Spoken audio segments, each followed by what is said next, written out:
Puji Tuhan. Selamat pagi saudara sekalian. Bagaimana kabar saudara pada hari ini? Semua baik, luar biasa, puji Tuhan. Kalau saudara membaca berita atau mengetahui berita sehubungan dengan COVID-19 yang sampai pada hari ini masih luar biasa, itu bukan berarti berita tadi akan menakut-nakuti saudara. Khususnya kita orang-orang yang beriman kepada Tuhan Yesus. Berita tadi justru harus membuka kesadaran kita bahwa ada hal-hal serius yang terjadi di dalam kondisi COVID-19 ini. Saya ingin menunjukkan beberapa fakta yang ada tentang COVID-19 yang saya peroleh dari berita yang terakhir. Jadi kasus di Indonesia ada 169.000, ini data yang terakhir. Sudah sembuh 123.000, puji Tuhan. Meninggal 7.200. Dan Jawa Barat ranking kelima di Indonesia. Yang paling berbahaya, zona merah yang waktu lalu ada Jawa Timur, sekarang adalah DKI Jakarta. Ini kasusnya. Dan ini fakta. Dan sampai pada hari ini masih termasuk atau berada dalam kondisi yang berbahaya bagi virus corona ini atau dari virus corona ini bagi bangsa Indonesia. Dibutuhkan satu kerjasama bersama-sama kita seluruh bangsa, siapapun juga mematuhi protokol kesehatan. Memakai masker, cuci tangan, pakai hand sanitizer kalau tidak ada sabun dan air mengalir, dan menjaga jarak, jauhi kerumunan. Dan itu adalah hal yang minimal. Minimal untuk tidak terkena. Tapi hal yang lain adalah kesehatan. Kita harus meningkatkan kualitas kesehatan kita. Siapa yang kesehatannya entah karena paru-parunya, entah karena ginjalnya, entah karena jantungnya, entah karena syaraf, dan macam-macam hal yang tidak sehat, itu mudah untuk diserang oleh virus corona. Jadi kita harus meningkatkan kesehatan kita, itu yang lebih jauh. Memang saat ini sedang diupayakan vaksin. Tapi saudara tahu bagaimana dahsyatnya virus corona ini, karena virus corona ini bermutasi. Mutasinya itu sangat cepat. Mutasi ini adalah satu peningkatan kualitas dari virus corona. Jadi kalau dulu virusnya biasa saja, sekarang virusnya luar biasa dan semakin luar biasa. Ini karena mutasi. Jadi ketika virus ini diteliti dan dicarikan vaksinnya, membutuhkan waktu. Dan ketika waktu berlangsung, vaksin ditemukan, vaksin dianggap oke. Virus yang sedang berlaku saat itu, saat vaksin ini akan disampaikan atau akan diberikan, sudah bermutasi. Itu sebabnya kenapa Wuhan di Cina yang pertama kali kena virus corona ini, kena lagi. Padahal mereka sudah terbebas dari virus corona, sempat mereka terbebas. Vaksin ini menurut data kurang lebih 10 hari yang lalu, Menteri BUMN Erick Thohir itu mengatakan harganya 25 sampai 30 US dollar. Atau kalau di Indonesia kan kurang lebih 448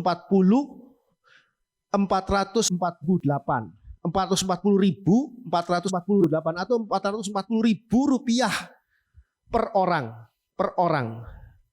Saudara bisa bayangkan saudara harus divaksin 440.000 per orang.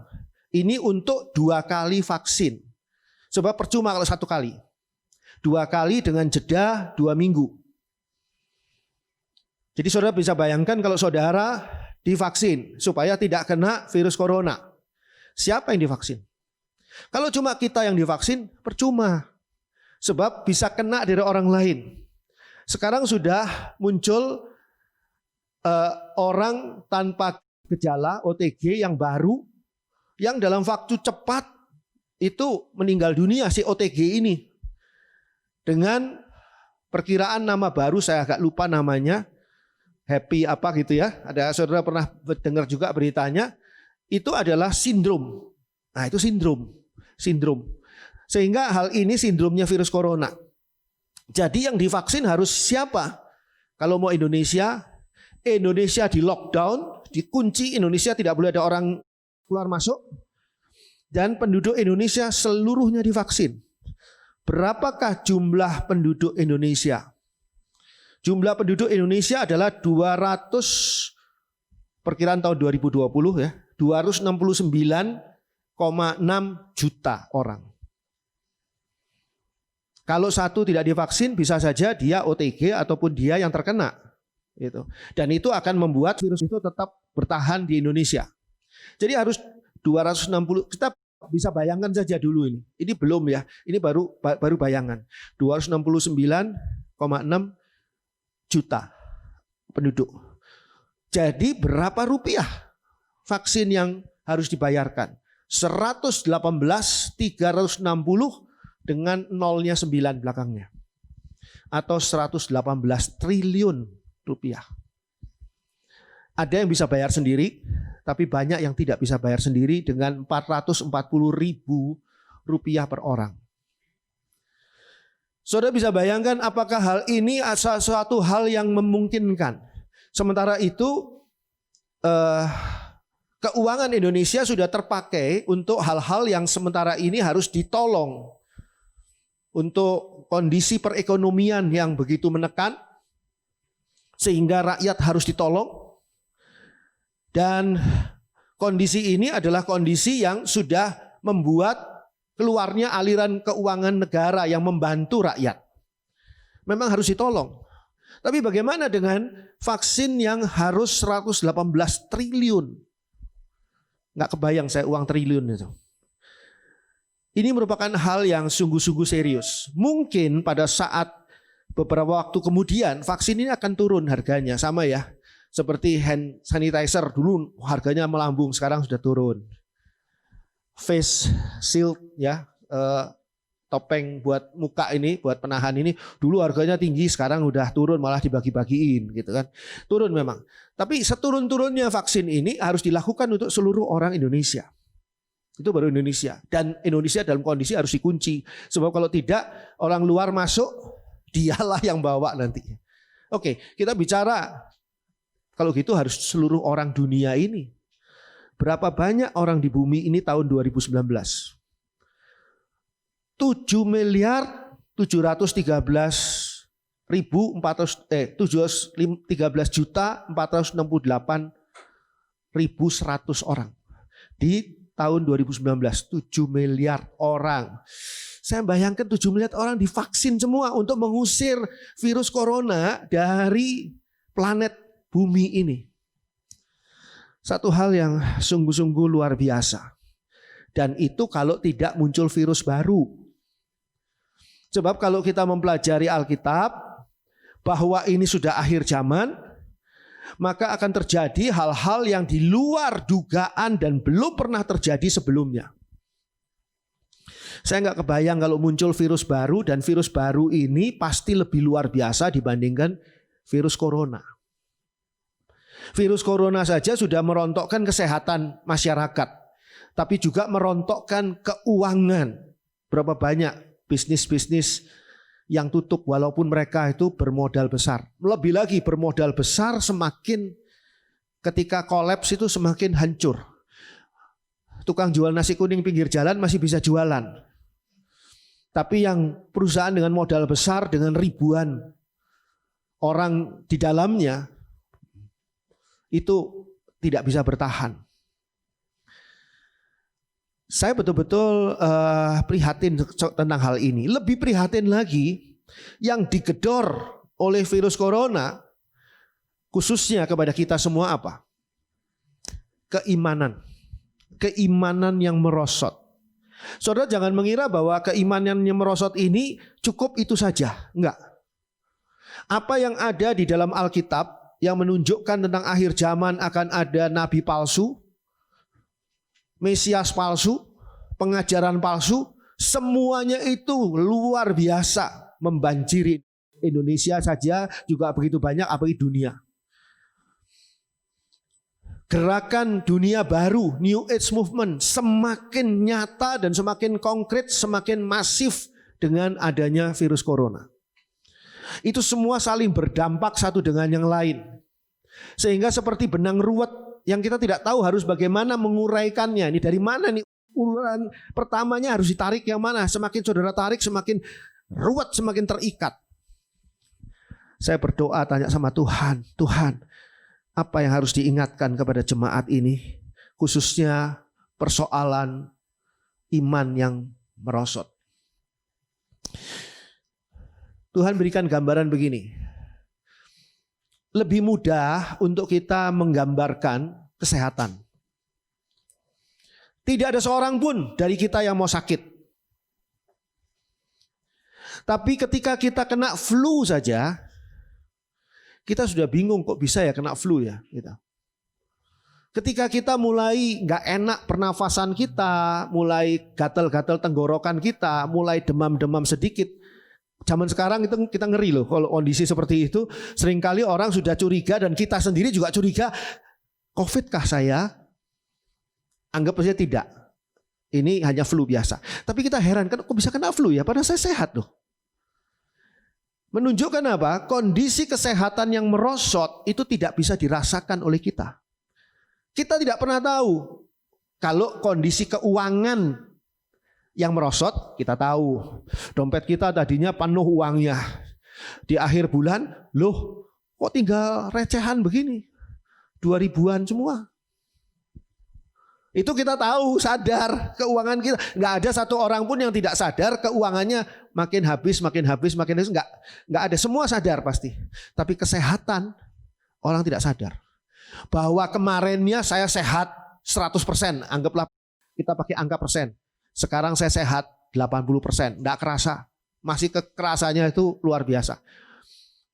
Besoknya tuh saya kerasa sehat saya itu tetap sehat. Tapi kalau dicek 60%, enggak kerasa. Itu kesehatan. Iman juga seperti itu. Yang lalu iman saya 100%. Sekarang mundur jadi 80%. Besok lusa jadi 40%. Enggak kerasa mundurnya iman itu. Baru terasa ketika flu menghantam orang yang merasa diri sehat tadi dan ternyata kesehatannya cuma 40%. Kena flu dia. Baru dia terasa, waduh saya sakit. Begitu juga iman. Baru terasa ketika hantaman masalah yang luar biasa di akhir zaman. Di situ baru, aduh saya kok nggak punya iman. Saya tanya sama Tuhan, Tuhan apa yang harus saya sampaikan hari Minggu ini untuk memberitahukan kepada jemaat. Jemaat hati-hati. Warning ini sudah red code ini. Hati-hati. Kita buka Zakaria 13. Kitabnya saja sudah Zakaria nih. Zakaria 13 ayat 7. Zakaria 13 ayat 7. Hai pedang, bangkitlah terhadap gembalaku, terhadap orang yang paling karib kepadaku. Demikianlah firman Tuhan semesta alam. Bunuhlah gembala sehingga domba-domba tercerai-berai. Aku akan mengenakan tanganku terhadap yang lemah. Ayat ini adalah nubuatan tentang kematian Tuhan Yesus. Saudara beri tanda dulu pada Zakaria. Zakaria 13. Kita pindah coba ke Matius 26 ayat 31. Matius 26 ayat 31. Maka berkatalah Yesus kepada mereka, malam ini kamu semua akan tergoncang imanmu karena aku. Sebab ada tertulis, aku akan membunuh gembala dan kawanan domba itu akan tercerai-berai. Sasarannya gembala. Nubuatan tentang kematian Tuhan Yesus pada Matius 26 ayat 31. Malam ini kamu semua akan tergoncang imanmu karena aku.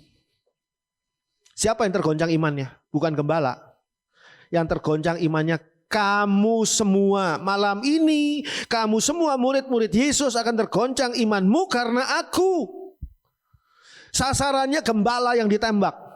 Sebab ada tertulis, aku akan membunuh gembala, bukan kawanan domba. Aku akan membunuh gembala. Dikatakan di sini pada ayat 31. Dan kawanan domba itu akan tercerai-berai.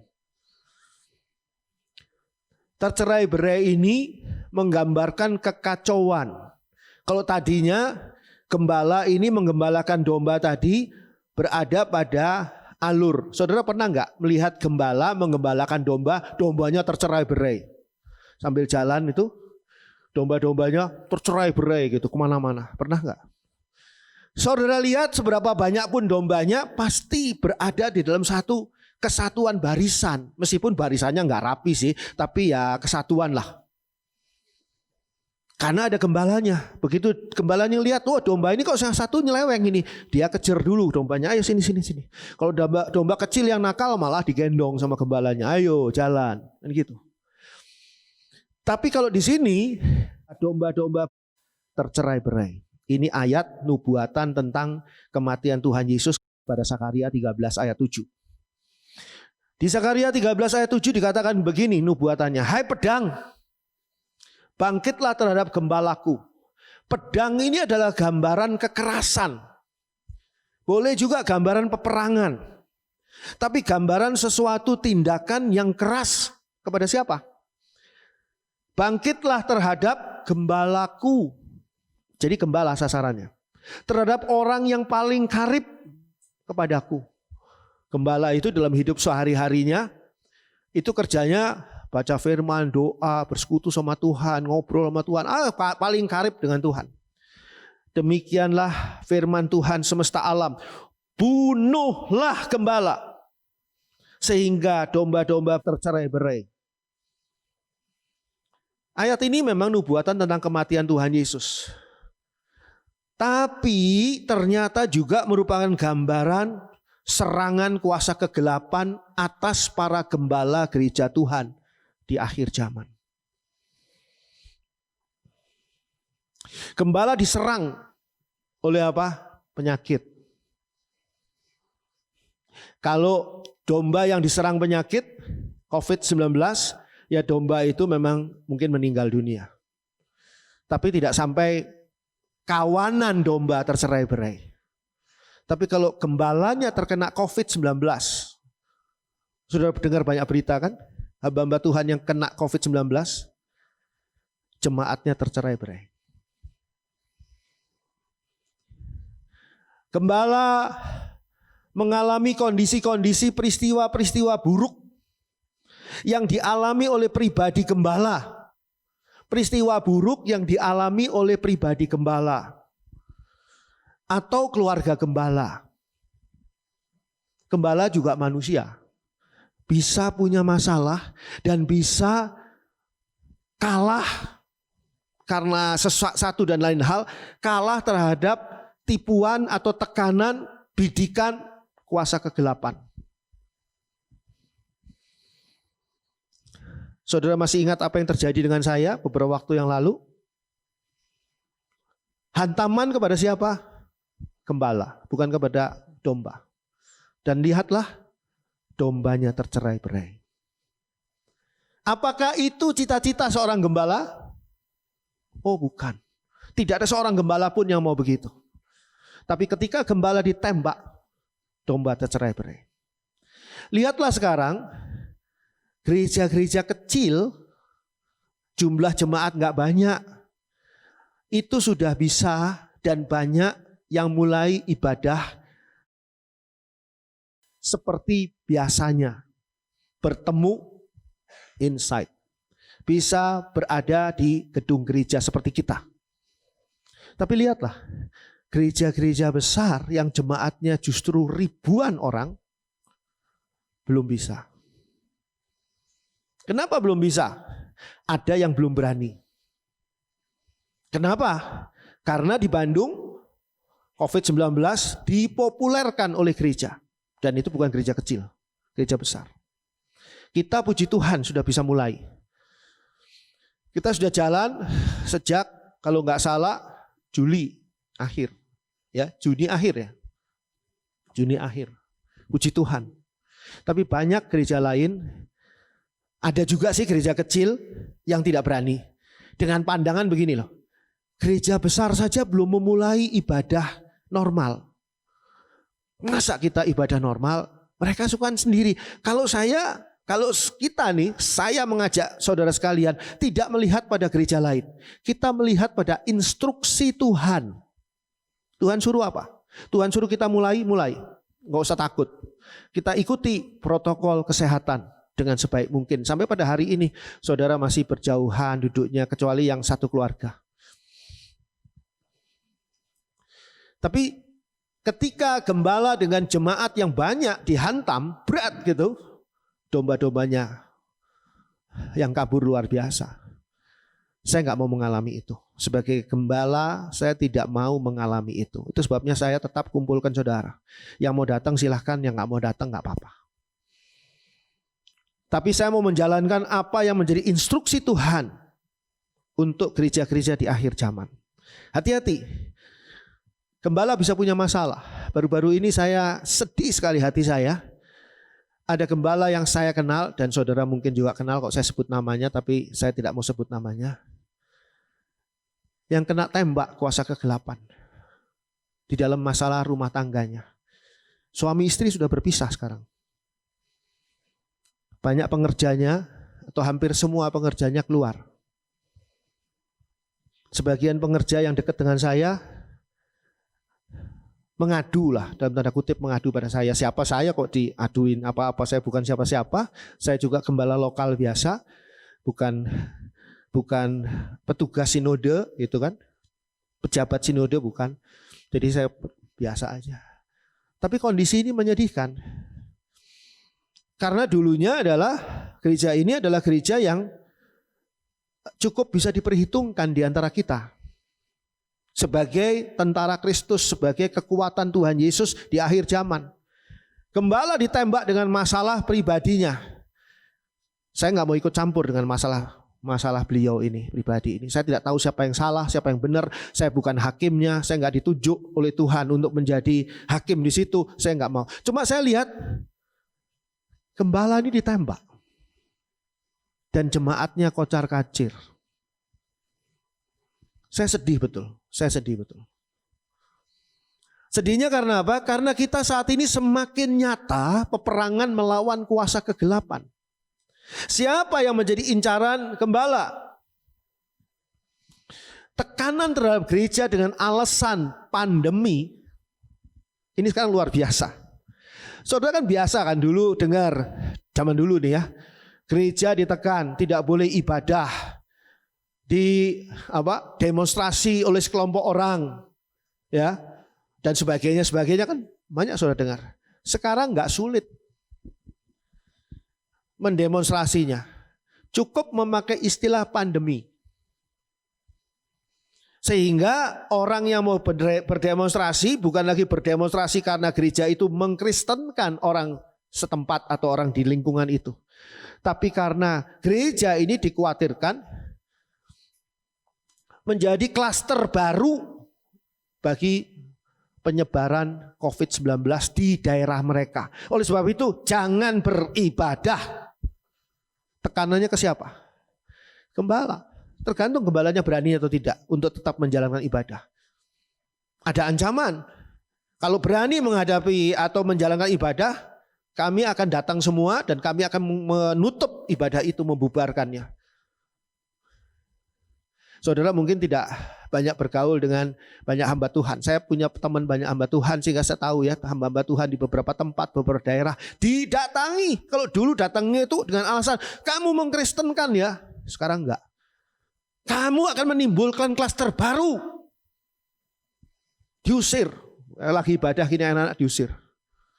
Kalau kita bisa ibadah sampai akhir ya, tiap hari Minggu itu ucapkan syukur.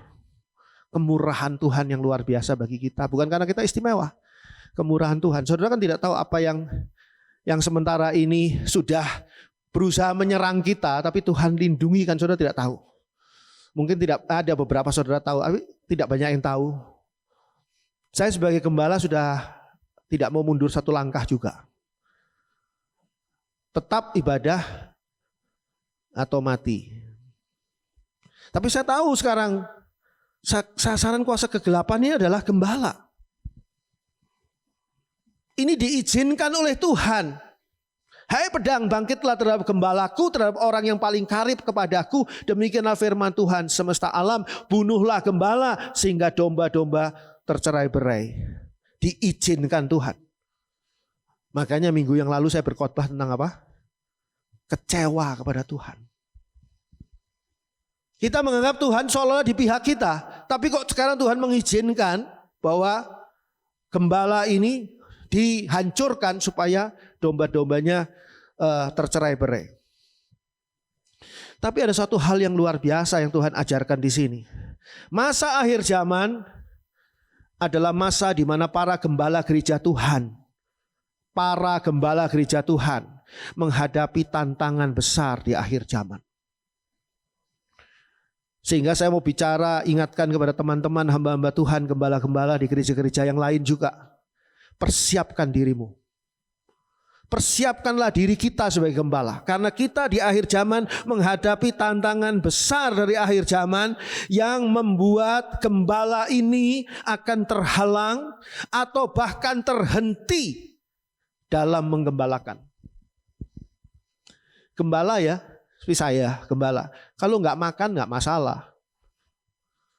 Kalau kita nggak makan, nggak masalah. Kita nggak bisa beli sesuatu, nggak masalah. Tapi masalah kalau tidak bisa menggembalakan. Jadi nilai menggembalakan bagi seorang gembala sangat besar. Mungkin bisa lebih besar daripada nyawanya sendiri. Itu gembala yang benar ya. Meskipun para gembala ini mengasihi Tuhan Yesus dan mau menggembalakan domba-domba Tuhan Yesus, tapi sekarang situasi akhir zaman kuasa kegelapan menghentikannya. Saudara kasih tanda dulu Zakaria 13 ayat 7. Coba buka Yohanes 21 ayat 17. Yohanes 21 ayat 17. Kata Yesus kepadanya untuk ketiga kalinya, Simon anak Yohanes, apakah engkau mengasihi aku? Maka sedih hati Petrus karena Yesus berkata untuk ketiga kalinya, apakah engkau mengasihi aku? Dan ia berkata kepadanya, Tuhan, engkau tahu segala sesuatu. Engkau tahu bahwa aku mengasihi engkau. Kata Yesus kepadanya, gembalakanlah domba-dombaku. Tuhan Yesus bertanya kepada Petrus sebagai wakil dari rombongan gembala nih. Apakah engkau mengasihi aku? 3 kali Tuhan Yesus bertanya. 3 kali Petrus menjawab, ya Tuhan aku mengasihi engkau. Terus what next? Tuhan katakan gembalakan domba-dombaku. Mengasihi Tuhan Yesus, wujudkanlah dengan menggembalakan domba-dombaku. Gembala-gembala yang benar loh ya, mengasihi Tuhan Yesus sudah pasti. Gembala-gembala yang benar mau menggembalakan domba-dombanya Tuhan Yesus. Saudara sekalian itu bukan domba-domba saya. Saudara sekalian adalah domba-domba Tuhan Yesus. Maukah saya menggembalakan domba-domba Tuhan Yesus ini? Mau. Masalahnya seringkali sekarang di akhir zaman tidak bisa. Walaupun mengasihi Yesus, walaupun mau menggembalakan domba-domba Tuhan Yesus, tapi tidak bisa menggembalakan. Karena apa? Terhalang dan terhenti oleh macam-macam hal yang tadi saya sudah sebutkan. Tembakan kepada gembala. Makanya saudara harus doakan gembala. Karena gembala ini mengalami tembakan yang luar biasa di akhir zaman. Peristiwa itu mengakibatkan domba-domba itu tercerai-berai, kata Zakaria 13 ayat 7 tadi. Coba bandingkan dengan 1 Petrus 4. 1 Petrus 4 ayat 17 sampai dengan 19. 1 Petrus 4 ayat 17 sampai 19. Karena sekarang telah tiba saatnya penghakiman dimulai, dan pada rumah Allah sendiri yang harus pertama-tama dihakimi.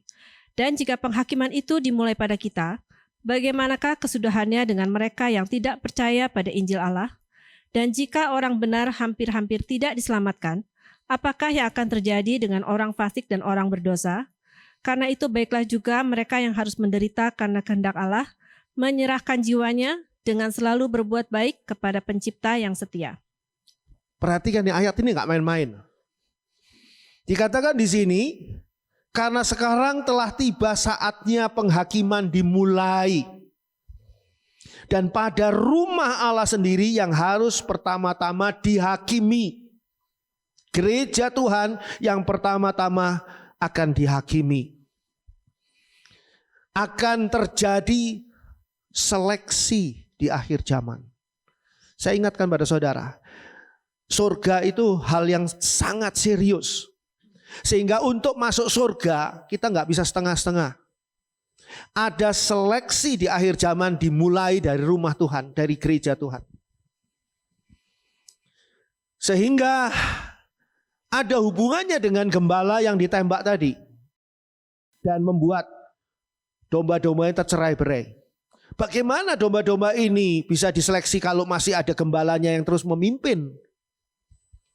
Saudara akan berhadapan dengan seleksi itu tanpa saya sebagai gembala.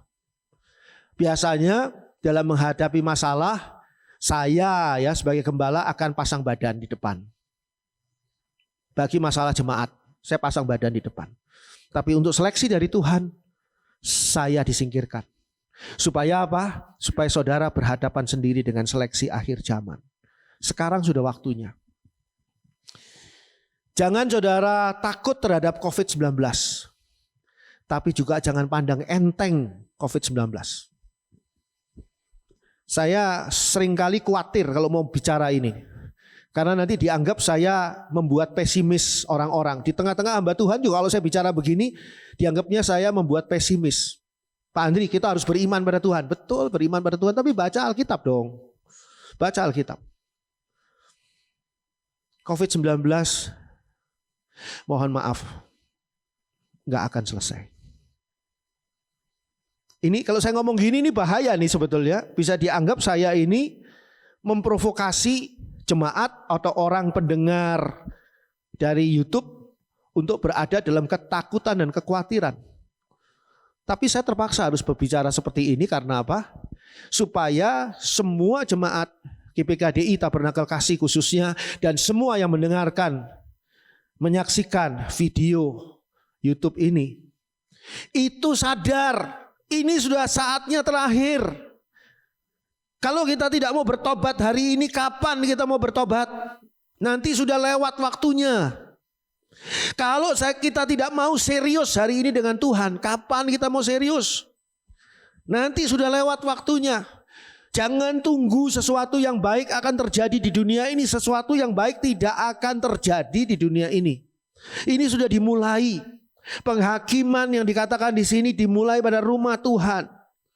Dan jika penghakiman itu dimulai pada kita, jemaat Tuhan, bagaimanakah kesudahannya dengan mereka yang tidak percaya pada Injil Allah? Wah,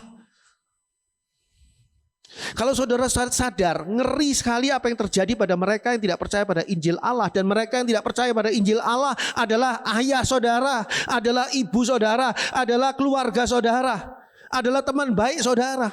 Sekarang saatnya mengajak mereka percaya pada Injil Allah. Sekarang waktunya. Waktu ini tidak akan menunggu kita. Berjalan terus. Saudara lakukan sesuatu atau tidak lakukan sesuatu. Waktu itu seringkali seperti es batu tuh. Saudara pakai atau tidak pakai, es batu itu akan mencair. Saudara pakai, minuman saudara jadi dingin. Saudara tidak pakai, ya es batu itu mencair. Dan tidak bisa saudara gunakan lagi. Sekarang waktunya. Sekarang waktunya menyadarkan semua orang. Itu sebabnya saya anjurkan pada saudara. Kirimkan video khotbah di YouTube ini kepada teman-teman saudara. Kirimkan. Saudara copy alamatnya itu, kirimkan melalui WA ke teman-teman saudara. Biarlah mereka mendengarkannya. Saudara cek, saudara himbau, saudara dorong mereka. Dengarkan khotbah ini. Bukan untuk popularitas saya atau bukan untuk popularitas gereja kita, bukan. Untuk supaya keselamatan bisa diperoleh oleh banyak orang. Karena ini sudah waktunya, sudah terakhir. Ada yang mengatakan begini, Pak Andri, ini sekarang akhir zaman kok malah PA tentang akhir zaman belum dilanjutkan, kok malah berhenti. Saya bilang bukan berhenti. PA akhir zaman sekarang diubah dengan cara-cara yang memakai jalan pintas untuk supaya orang awam, dalam arti kata jemaat biasa yang biasanya tidak ikut PA akhir zaman, itu bisa menerima pesan-pesan akhir zaman. Karena waktunya sudah habis, sudah nggak ada waktu lagi nih untuk pelan-pelan belajar tentang akhir zaman. Kalau Tuhan izinkan saya masih teruskan, karena kita belum selesai akhir zaman kita. Tapi saya harus memakai jalan pintas seperti khotbah hari ini jalan pintas. Seperti ketika kita mengadakan diskusi tentang ayat-ayat firman Tuhan melalui Zoom pada tiap Jumat. Itu jalan pintas. Jalan pintas untuk membuat jemaat ini tergugah, makin serius pada Tuhan. Dan jika orang benar, ayat 18, hampir tidak diselamatkan. Ayat 18. Apakah yang akan terjadi dengan orang fasik dan orang berdosa? Sungguh ngeri. Tugas kita lah untuk menyadarkan mereka, mengajak mereka bertobat. Tapi kita sendiri harus bertobat duluan. Karena itu baiklah juga mereka yang harus menderita karena kehendak Allah. Nah, ini gembala-gembala ini harus menderita karena kehendak Allah. Menyerahkan jiwanya dengan selalu berbuat baik kepada pencipta yang setia. Sakaria 10 ayat 2. Sakaria 10 ayat 2. Sebab apa yang dikatakan oleh terafim adalah jahat, dan yang dilihat oleh juru-juru tenung adalah dusta. Dan mimpi-mimpi yang disebutkan mereka adalah hampa, serta hiburan yang diberikan mereka adalah kesia-siaan. Oleh sebab itu, bangsa itu berkeliaran seperti kawanan domba dan menderita sengsara sebab tidak ada gembala. Ini kondisi akhir zaman. Akan ada situasi di mana tidak ada gembala. Kalau saudara tidak mempersiapkan diri sekarang, pada saat saudara masih dilayani oleh gembala, saudara akan terlambat ketika berhadapan dengan Sakaria 10 ayat yang kedua. Perhatikan di sana. Karena tidak ada gembala, maka domba-domba ini mencari dari sumber-sumber yang tidak bisa dibenarkan ataupun sumber-sumber yang palsu. Sebab apa yang dikatakan oleh terafim adalah jahat.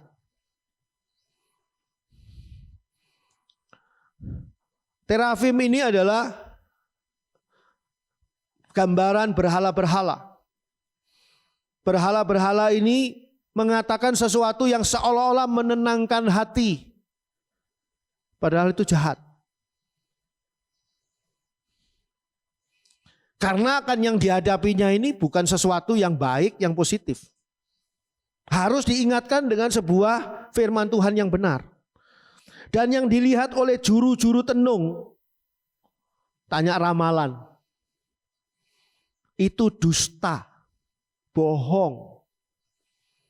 Saudara diajak tersenyum hari ini untuk sesuatu gambaran bohong di kemudian hari. Ada gambaran bohong tentang kemudian hari yang membuat saudara hari ini tersenyum. Oh, terima kasih Tuhan, malah senyumnya di dalam doa. Terima kasih Tuhan karena saya punya hari depan yang sangat indah, padahal ini bohong. Dan mimpi-mimpi yang disebutkan mereka adalah hampa. Tuhan bisa bicara melalui mimpi, tapi tidak semua mimpi adalah komunikasi datang dari Tuhan. Ada mimpi-mimpi yang masuk di situ sebagai mimpi-mimpi yang hampa. Artinya zong, kosong, nol. Pilih hadiah yang di amplop ini atau pilih yang di belakang layar, korden. Itu kan, kuisnya kan gitu kan. Saudara mikir belakang layar korden itu bisa jadi motor tuh. Mobil malah mungkin, soalnya itu ruangannya gede gitu. Kalau amplop ini, alah cuma paling berapa, amplopnya segitu kelihatan kan. Udah saya pilih belakang layar saja. Layar dibuka, song. Kosong. Tahu gitu saya milih yang di ini, yang di sini lumayan 10 juta rupiah di amplop. Seringkali kita diberi gambaran-gambaran yang menipu. Hati-hati, hati-hati. Ini gambaran-gambaran menipu, berbahaya. Mimpi-mimpi yang hampa. Serta hiburan, perhatikan di sana, hiburan yang diberikan mereka adalah kesia-siaan. Saudara mungkin dihibur, udah, gak usah takut. nanti kan ada vaksin. Enggak usah seperti yang dikatakan pendeta Andri, itu terlalu pesimis itu. Itu membuat ciut hati. Oh enggak membuat ciut saya. Saya justru membuat orang sadar untuk bergantung pada Tuhan. Tidak bergantung pada vaksin. Vaksin ini akan begini. Akan begitu. Saya beritahu pada saudara. Pemerintah Indonesia adalah pemerintah yang sangat baik. Karena mengupayakan jalan keluar bagi masalah yang ada di Indonesia. Pertanyaannya, apakah masalah itu bisa terselesaikan? Saya pernah sebutkan kepada kita semua sejak dulu nih. Ada 3 hal yang tidak mungkin terhapus sampai Tuhan Yesus datang. Pertama adalah narkotika. Nggak akan terhapus tuh. Nggak akan bisa selesai kasus narkotika. Kedua, judi. Judi ini akan terus ada. Ketiga, pelacuran. Pelacuran ini ada yang berbayar, ada yang free of charge. Berbayar karena yang pelacur ini adalah profesional, harus dibayar. Tapi free of charge ketika teman sendiri. 3 hal ini tidak akan hilang. Itu saya sudah katakan, wah tahun berapa? Sebelum tahun 2000 saya sudah mengatakan itu. Sampai hari ini. Tapi apakah dengan begitu polisi akan diam saja? Ya sudahlah, toh 3 ini gak akan hilang, udahlah ngapain diurusin. Enggak dong. Sebagai polisi tetap harus memberantas narkotika. Perjudian harus diberantas. Pelacuran harus dimusnahkan. Itu harus. Meskipun akan terus ada. Sikapnya polisi harus tetap menghapuskan itu, menghentikan semua itu. Saya lihat kan, kok orang gak ada kapok-kapoknya gitu loh. Menyelundupkan narkotika, apalagi narkotika sekarang canggih. Zaman saya muda dulu narkotika cuma apa? Ganja, susah ganja, wow gede-gede gitu. Dibunteli, susah nyembunyikannya. Kalau sekarang, pil kecil-kecil. Masuk kan, maaf, ke karet kondom. Pil itu, telan, blok di dalam. Udah, jalan melewati bandara. Nyelundupkannya begitu, tapi sekarang sudah ketahuan, sudah kuno tuh kayak seperti itu. Kemarinnya itu malah ada video yang saya lihat dimasukkan ke dalam semur tahu. Coba, saya bisa bayangin nggak? Jadi orang ngirimi semur tahu, ada semurnya kan, ada kuahnya gitu, ada tahunya. Di dalam tahu itu ada narkotika. Tapi ya polisi makin lama makin pinter dong. Bisa nemukan, dibukai satu-satu tahunya. Ada. berapa satu plastik. Saya kagum. Kreatif loh. Kreatif loh. Kalau nyelundupkan cuma ditempeli di perut, di pakaian dalam, kuno itu. Ini di tahu, coba semur tahu pakai rantang gini. Saya mau ngasih semur tahu ke saudara saya yang di penjara. Buat kasihan dia makannya supaya enak nih. Padahal di dalamnya pil yang dia bisa jual di penjara. Apa didiamin? Harus diberantas. Harus. Tapi firman Tuhan yang saya pelajari mengatakan itu tidak pernah berhenti sampai Tuhan Yesus datang. Jadi apa yang dikatakan sini sebagai hiburan itu adalah dikatakan kesia-siaan. Saudara jangan senang dengar perkataan-perkataan yang sifatnya hiburan tapi sia-sia. Hiburan datangnya dari firman Tuhan boleh, harus. Tapi hiburan jangan datangnya dari ya orang-orang yang katakanlah memang tujuannya baik supaya kita nggak stres, ya kan? Tujuannya baik. Tapi isinya song. Tidak ada isi apa-apa. Oleh sebab itu, bangsa itu berkeliaran seperti kawanan domba dan menderita sengsara. Perhatikan di sana, sebab tidak ada gembala. Lu kemana gembala ini? Ditembak oleh kuasa kegelapan. Domba itu harus siap menghadapi tekanan akhir zaman tanpa para gembala. Ini tujuannya. Seleksi di akhir zaman. Kita kembali ke Sakaria 13 ayat 7 tadi. Bagian akhir mengatakan begini. Aku akan mengenakan tanganku terhadap yang lemah. Tuhan kok kayaknya jahat banget. Aku akan mengenakan tanganku. Tekanan itu akan sangat terasa pada siapa? Coba saudara baca ulang. Ayat 7 bagian akhir apa? Aku akan mengenakan tanganku terhadap yang lemah. Lemah apa ini? Lemah iman. Orang yang mengalami lemah iman, lemah rohaninya akan mengalami tekanan yang berat yang diizinkan oleh Tuhan. Oh, Tuhan kok nggak adil? Tuhan tuh adil. Tuhan tuh adil. Semua ditekan dengan tekanan 100 kilo, 100 kilo, 100 kilo, 100 kilo. Cuma orang yang ini kualitas imannya, kualitas rohaninya kuat. Jadi enteng aja 100 kilo. Tapi kalau orang ini rohaninya lemah, imannya lemah, jadi dikasih tekanan 100 kilo, ampun beratnya luar biasa. Makanya saya ingatkan kepada saudara, saudara yang tahu diri saudara sendiri, jangan bodoh di akhir zaman. Saudara harus punya kualitas iman yang meningkat terus. Caranya bagaimana supaya kualitas iman saudara tidak terus turun, menurun dan hilang? Bagaimana caranya? Jagalah supaya meningkat. Sesuatu yang meningkat tidak akan menurun.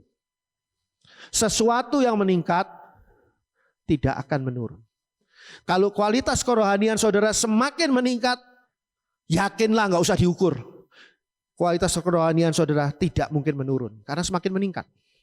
Tapi kalau sudah tidak meningkat, kerinduan saudara pada Tuhan juga sudah kurang. Keyakinan saudara pada kuasa Tuhan juga kurang. Lebih yakin pada manusia, bahaya.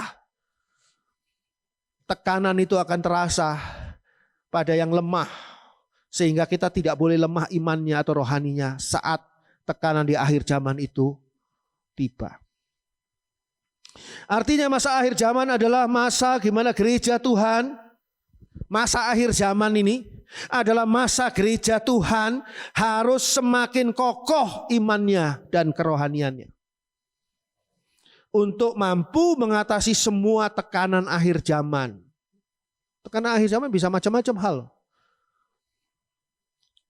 Saudara lihat berita kasus perceraian itu meningkat drastis di dalam tahun COVID ini. Alasan utamanya apa? Kalau dulu, zaman dulu, alasan utamanya perselingkuhan. Zaman dulu alasan utamanya tidak cocok satu sama lain. Sekarang apa? Ekonomi. Suami di PHK. Ngelirik istrinya.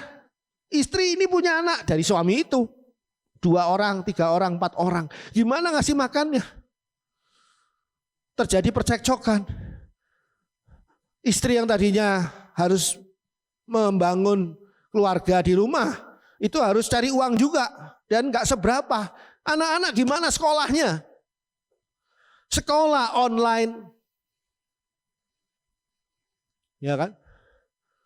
Sekolah online tapi bayar gak online. Gak kurang. Bayarnya tetap.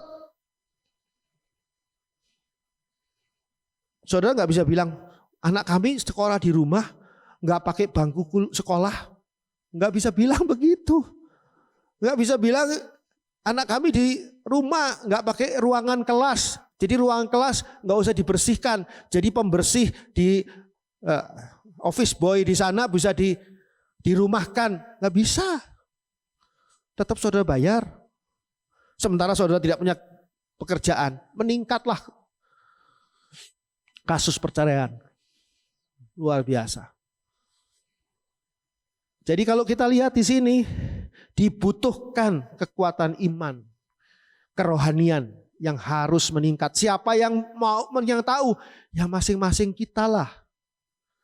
Masing-masing kita memperdulikan kerohanian kita sendiri, iman kita sendiri. Ngajaki orang lain boleh, tapi kalau orang lain nggak mau ya sudah. Yang penting iman saya makin lama makin meningkat. kerohanian saya semakin lama makin meningkat. Saya ngajak orang lain, syukur-syukur dia mau. Nggak mau ya sudah. Nggak ada waktu sekarang tunggu-tungguan. Kamu nggak mau, aduh saya juga enggak deh. Kamu belum mau, ya saya juga enggak deh. Nggak bisa. Nggak bisa. Zakaria 13 ayat 8. Zakaria 13 ayat 8. Maka di seluruh negeri, demikianlah firman Tuhan, 2/3 daripadanya akan dilenyapkan, mati binasa, tetapi 1/3 daripadanya akan tinggal hidup. Ini firman Tuhan. Firman Tuhan itu ya dan amin dan pasti terjadi. Dulu saya seperti saudara, kebanyakan saudara kan ragu-ragu ya, apa firman Tuhan ini benar apa enggak firman Tuhan ini kuno zamannya Zakaria. Apa berlaku sih sekarang? Saya juga dulu seperti itu mikirnya. Tapi sekarang saya melihat sungguh firman Tuhan tidak ada satupun yang meleset. Jadi kalau dikatakan di sini pada Zakaria 13 ayat 8, maka di seluruh negeri ini maksudnya dunia. Demikianlah firman Tuhan, 2/3 daripadanya akan dilenyapkan. Mati binasa ada 2. Mati jasmani, bisa juga mati rohani. Tapi semuanya mati. 2/3. Tetapi 1/3 daripadanya akan tinggal hidup. Seleksi di akhir zaman. Apakah saudara dan saya masuk yang 1/3 itu? Atau termasuk yang 2/3? Persiapannya dari kita. Akan ada seleksi besar-besaran di akhir zaman yang akan menghasilkan hanya 1/3 bagian yang akan tinggal hidup. Tinggal hidup ini adalah gambaran mendapat hidup kekal. Sisanya dilenyapkan, mati binasa. Ketika pemerintah Indonesia mencabut lockdown, itu sebetulnya risiko besar. Risiko besarnya itu apa? Karena pandemi belum selesai. Tapi bagaimana? Perekonomian harus jalan. Sehingga terpaksa dibuka lockdown. Nanti akan ada seleksi alam. Orang yang bodoh, orang yang lemah, kena COVID, mati dia. Selesai, berkurang penduduk Indonesia. Kan gitu. Terpaksa, bukannya jahat pemerintah. Tapi pemerintah terpaksa, mau milih mana? Milih tetap lockdown dengan matinya perekonomian atau dibuka dengan nanti terjadi seleksi alam. Dan langkah pemerintah ini sangat benar kalau menurut saya. Karena terjadi seleksi di akhir zaman. Akhir zaman adalah zaman terjadinya seleksi besar-besaran. Coba bandingkan Matius 7 ayat 13 dan 14. Matius 7 ayat 13 dan 14. Masuklah melalui pintu yang sesak itu, karena lebarlah pintu dan luaslah jalan yang menuju kepada kebinasaan, dan banyak orang yang masuk melaluinya. Karena sesaklah pintu dan sempitlah jalan yang menuju kepada kehidupan, dan sedikit orang yang mendapatinya. Firman Tuhan sudah mengingatkan, masuklah melalui pintu yang sesak itu. Kenapa pintu itu sesak? Karena laku? Bukan. Pintu itu pintu nggak laku. Tapi kok sesak? Karena pintunya sempit. Karena lebarlah pintu dan luaslah jalan menuju kebinasaan. Peluang untuk binasa itu luas, lebar, terbuka untuk binasa. Dan banyak orang yang masuk melaluinya. 2/3, saudara bisa bayangkan, 2/3 itu jelas banyak orang dibandingkan 1/3 yang tersisa. Karena sesaklah pintu dan sempitlah jalan yang menuju kepada kehidupan. Oh, bukan karena laku ini pintu, bukan karena laku ini jalan, tapi karena sempit. Jadi walaupun orangnya sedikit tetap merasa sesak. Sedikit orang yang mendapatinya, 1/3 itu sedikit. Ibrani 4 ayat 1-7.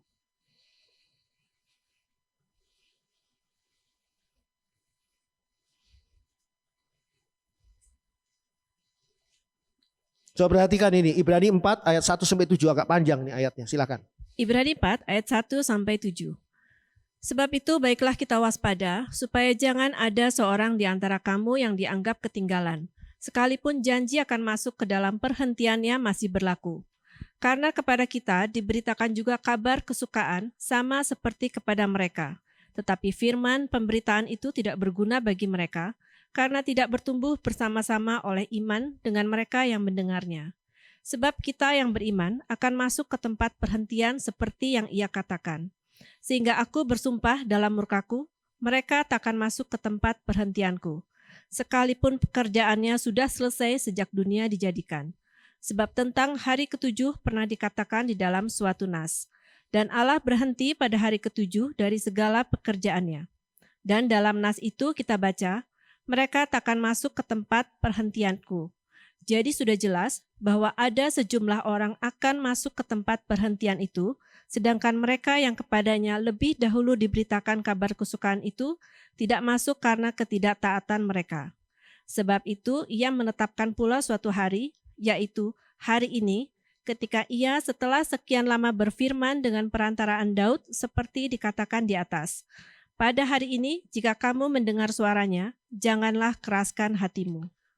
Pada hari ini dikatakan, jika kamu mendengar suaranya, janganlah keraskan hatimu. Mumpung saya gembala masih ada di depan saudara, saya ingatkan saudara untuk hal ini. Ini sangat serius. Pada hari ini jika kamu mendengar suaranya, mendengar firman-Nya, janganlah keraskan hatimu. Ayat 1 mengatakan begini, sekalipun janji akan masuk ke dalam perhentiannya masih berlaku. Janji Tuhan untuk surga itu masih tetap berlaku sampai dengan Tuhan Yesus nanti datang memerintah di dunia 1000 tahun. Itu proses Tuhan Yesus datang itu akan juga menutup akan janji Tuhan itu. Yang akan berjanji untuk memberikan surga. Tapi hati-hati, tidak semua yang akan masuk ke dalamnya. Ada seleksi di akhir zaman. Seleksinya itu apa? Kualitas kerohanian. Seleksinya apa? Kualitas iman. Tergantung tiap orang, tidak tergantung pada kelompok. Tentang iman, tentang rohani, kita tuh berhadapan sendirian. Seperti orang bernyanyi sendirian. Gak seperti orang nyanyi paduan suara. Saya paling senang kalau nyanyi paduan suara 100 orang gitu. Dan saya salah satunya. Saya gak nyanyi. Saya gak nyanyi saya. Buka-buka mulut aja saya. Orang lihatnya, wah si Pak Andri ikut paduan suara. Padahal daripada saya ngaco, fales suara saya, lebih baik saya gak nyanyi. Tapi saya kesannya. Tapi ini gak bisa begitu. Gak rombongan. Setiap kita. Sakaria 13 ayat yang ke-9. Sakaria 13 ayat 9. Aku akan menaruh yang sepertiga itu dalam api dan akan memurnikan mereka seperti orang memurnikan perak. Aku akan menguji mereka seperti orang menguji emas. Mereka akan memanggil namaku dan aku akan menjawab mereka. Aku akan berkata, mereka adalah umatku, dan mereka akan menjawab, Tuhan adalah Allahku. Selain seleksi di akhir zaman, seleksi akhir zaman menghasilkan sepertiga. Hasil dari seleksi itu, jangan enak-enakan, masih harus mengalami pemurnian. Itu dalam api digambarkan. Dan pengujian. Dikatakan di sini ayat 9. Aku akan menaruh yang sepertiga itu yang sudah terseleksi itu dalam api dan akan memurnikan mereka seperti orang memurnikan perak. Aku akan menguji mereka ujian. Seperti orang menguji emas. Dan di saat itu, siapakah yang lolos? Yang lolos adalah mereka yang memanggil namaku. Mereka akan memanggil namaku dan aku akan menjawab mereka. Aku akan berkata, mereka yang sudah lolos dari pemurnian api. Mereka yang sudah lolos dari pengujian. Mereka adalah umatku. Dan mereka akan menjawab, Tuhan adalah Allahku. Final. Itu masuk dalam surga. Saudara lihat seleksinya. Saringannya. Dasarnya apa? Iman dan kehidupan kerohanian saudara. Dipertaruhkan di sana. Hati-hati dengan kondisi saat ini. Puji Tuhan. Amin.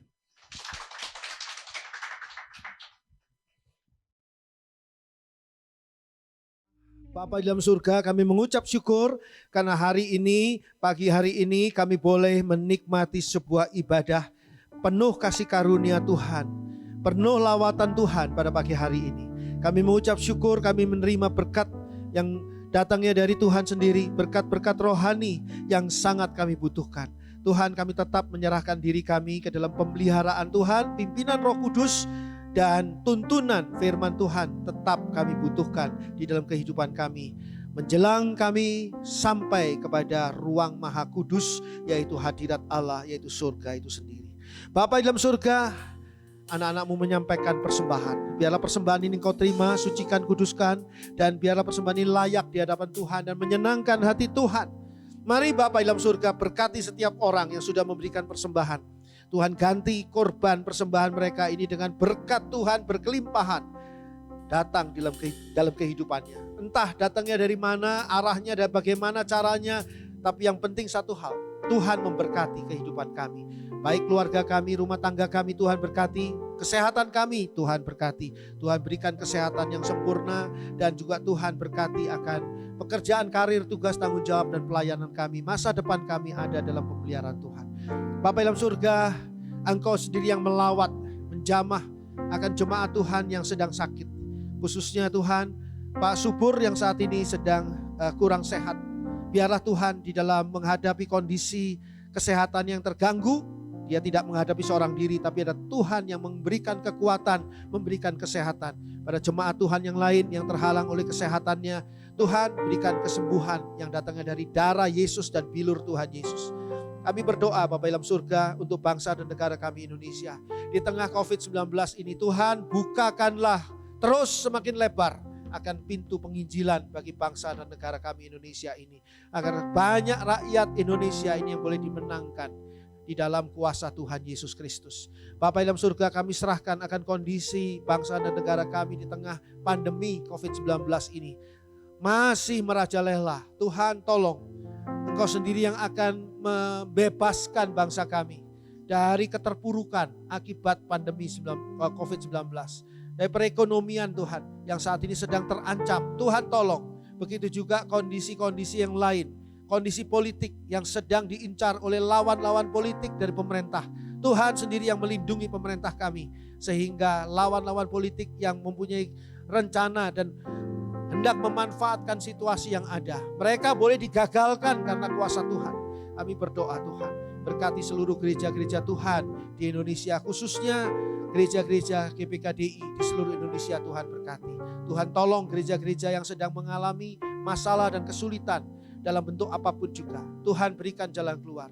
Teristimewa gembala-gembala yang saat ini sedang menghadapi tantangan yang berat, baik kesehatan mereka maupun masalah kondisi yang ada dalam hidup pribadi mereka, rumah tangga mereka, kehidupan keuangan mereka. Tuhan tolong supaya setan iblis kuasa kegelapan tidak memanfaatkan situasi ini untuk mengalahkan gembala-gembala, untuk mengalahkan gereja Tuhan. Tuhan, kami berdoa atas itu semua. Tuhan, ulurkanlah tangan-Mu Tuhan, biarlah kuasa Tuhan berlaku. Dan teristimewa GPKDI Tabernakel Kasih selalu berada dalam perlindungan Tuhan, selalu berada dalam pimpinan Tuhan. Tuhan yang akan menolong kami di dalam menghadapi kondisi-kondisi tantangan-tantangan ke depan, karena kami percaya Tuhan yang sudah menolong kami di waktu-waktu yang lalu, Tuhan juga yang akan menolong kami di waktu yang akan datang.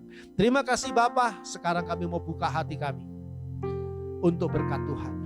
Dicurahkan berkat yang datangnya dari Allah di dalam kasih, kemurahan Tuhan Yesus Kristus, di dalam persekutuan Allah Roh Kudus yang senantiasa menyertai kita dari saat ini sampai ketika Tuhan Yesus datang kembali dan menjemput kita semua. Didapati kita layak bagi surga di dalam kasih kemurahan Allah. Dalam nama Tuhan Yesus, haleluya. Amin.